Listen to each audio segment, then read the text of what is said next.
আচ্ছা, শিক্ষক পদের ইন্টারভিউ দিতে গিয়ে একটা কমন প্রশ্নের সামনে আমরা অনেকেই কিন্তু একটু ঘাবড়ে যাই।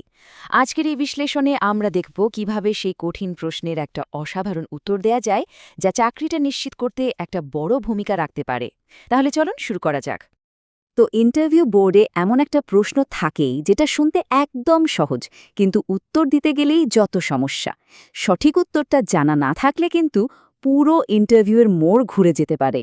আর সেই প্রশ্নটা হলো, হ্যাঁ ঠিক ধরেছেন, সেই প্রশ্নটা হলো আপনার সক্ষমতা এবং দুর্বলতাগুলো কি। আজ আমরা একটা মডেল উত্তর দিয়ে দেখব কিভাবে এই প্রশ্নের একটা দুর্দান্ত কৌশলপূর্ণ উত্তর দেয়া যায়। চলুন প্রথমেই দেখে নিই নিজের সক্ষমতাগুলোকে কিভাবে আরও জোরালোভাবে তুলে ধরা যায়। প্রথমে আসি সক্ষমতার কথায়। দেখুন, নিজের স্ট্রেংথস বলার মানে কিন্তু শুধু কয়েকটা ভালো গুণের লিস্ট বলে দেয়া না। আসল খেলাটা হলো সেগুলোকে শিক্ষকতার ভূমিকার সাথে কি দারুণভাবে জুড়ে দিচ্ছেন, যাতে ইন্টারভিউ বোর্ড আপনার যোগ্যতাটা স্পষ্ট দেখতে পায়। যেমন ধরুন, এই যে 4টা সক্ষমতার কথা এখানে বলা হচ্ছে, প্রত্যেকটাই কিন্তু একজন আদর্শ শিক্ষকের জন্য মাস্ট হ্যাভ।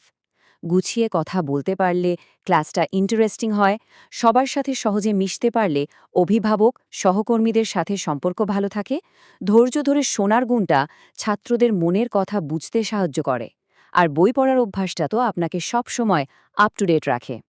আর এই লাইনটা, এটাই কিন্তু পুরো উত্তরের আসল ম্যাজিক। নিজের গুণগুলো বলার পর যখনই আপনি এই কথাটা যোগ করছেন, ইন্টারভিউ বোর্ড সাথে সাথে বুঝে যাচ্ছে যে আপনি শুধু নিজের গুণগান গাইছেন না, বরং আপনি ভালো করেই জানেন যে এই গুণগুলো শিক্ষকতার জন্য কেন দরকারি। তাহলে মূল কৌশলটা কি দাঁড়ালো?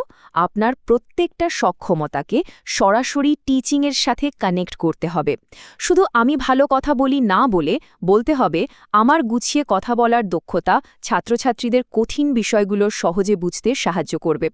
বেশ, এবার আসা যাক সেই পার্টটায় যেখানে বেশিরভাগ মানুষই কিন্তু আটকে যায়, দুর্বলতা। ওকে, এবার আমরা প্রশ্নের সবচাইতে ট্রিকি পার্টটা নিয়ে কথা বলবো, দুর্বলতা।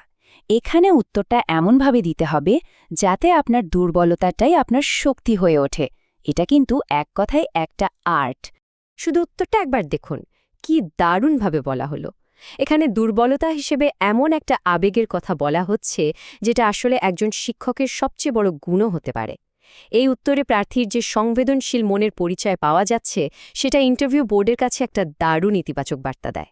এই স্লাইডটা দেখলেই ব্যাপারটা পরিষ্কার হয়ে যাবে কিভাবে একটা আপাত দুর্বলতাকে শক্তিতে কনভার্ট করা হলো। বাইরে থেকে যেটাকে মনে হচ্ছে অস্থিরতা, সেটার ভেতরেই তো লুকিয়ে আছে স্টুডেন্টসদের জন্য গভীর সহানুভূতি আর দায়িত্ববোধ। দুর্বলতাকে পজিটিভভাবে দেখানোর এর চেয়ে ভালো উপায় আর কি হতে পারে? তার আসল ব্যাপারটা হলো, এই উত্তরটা আসলে প্রমাণ করে দিচ্ছে যে প্রার্থী তার ছাত্রছাত্রীদের জন্য কতটা কেয়ারিং, কতটা ডেডিকেটেড। যে পাগলামি বা অস্থিরতার কথা বলা হচ্ছে, সেটা তো আসলে শিক্ষার্থীদের ভালোর জন্য তার গভীর উদ্বেগেরই একটা প্রকাশ। যে কোনো স্কুল তো ঠিক এমনই একজন শিক্ষক চাইবে, তাই না? আচ্ছা, চলুন এবার একটু গভীরে যাই। এই যে সক্ষমতা আর দুর্বলতার উত্তরগুলো আমরা দেখলাম, এর পেছনের মূল দর্শনটা কি? কারণ এই দুটো উত্তর কিন্তু আলাদা কিছু নয়, বরং এগুলো আপনার শিক্ষক হিসেবে আপনার পুরো দৃষ্টিভঙ্গিটা তুলে ধরে। যদি খেয়াল করেন, দেখবেন দুটো উত্তরের স্ট্রাকচারে কিন্তু একটা দারুণ মিল আছে। দুটোই একটা সার্বজনীন সত্য দিয়ে শুরু হয়েছে, যা ইন্টারভিউয়ারের সাথে একটা কানেকশন তৈরি করে। এরপর গুণটাকে সরাসরি ছাত্রছাত্রীর ভালোর সাথে জুড়ে দেওয়া হয়েছে, আর শেষে সেটার পজিটিভ দিকটা দেখিয়ে উত্তরটা শেষ করা হয়েছে। এই ফ্রেমওয়ার্কটা কিন্তু নিজের উত্তর সাজানোর জন্য দারুণ কাজে দেবে। আর এই সব কিছুর মূলে যে দর্শনটা কাজ করছে, তা হলো ছাত্রকেন্দ্রিকতা বা স্টুডেন্ট সেন্ট্রিসিটি। আপনার সব চিন্তার সব কাজ আপনার ছাত্রছাত্রী তো ঘিরেই। এই উত্তরগুলোই তখন বলে দেয় যে আপনি কেবল একজন চাকরি প্রার্থী নন, আপনি একজন সত্যিকারের শিক্ষাগুরু, যিনি সবকিছুর ওপরে শিক্ষার্থীদের মঙ্গলকে জায়গা দেন। তাহলে এই পুরো আলোচনা থেকে আমরা কি শিখলাম? মূল শিক্ষাটা হলো, আপনার উত্তরগুলো যেন খাপছাড়া না শোনায়। আপনার সক্ষমতা, আপনার দুর্বলতা সব কিছু মিলে আপনার শিক্ষক সত্তার একটা সম্পূর্ণ, একটা বিশ্বাসযোগ্য ছবি যেন ফুটে ওঠে।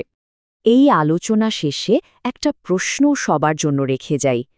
একবার ভাবুন তো, নিজের এমন কোন দুর্বলতা আছে যেটাকে চাইলেই সবচেয়ে বড় শক্তি হিসেবে তুলে ধরা সম্ভব?